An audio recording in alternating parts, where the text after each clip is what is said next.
Uma história eu vou contar pra você adivinhar. Qual o meu nome? Qual o meu nome? Quando eu era bem pequena, do tamanho de um grão de arroz, ninguém pôde imaginar como eu ia crescer. Todo dia me molhavam, como era bom, com água da chuva ou de um regador. Uma história eu vou contar pra você adivinhar. Qual o meu nome? Qual o meu nome?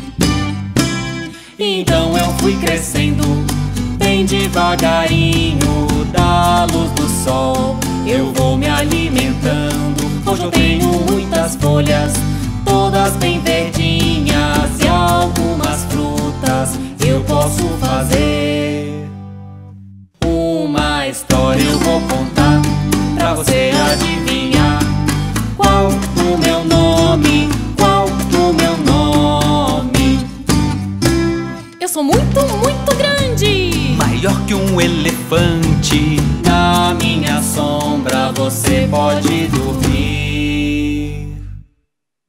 Do meu tronco tiram a madeira para as casas e também cadeiras, mas eu não ligo se você jurar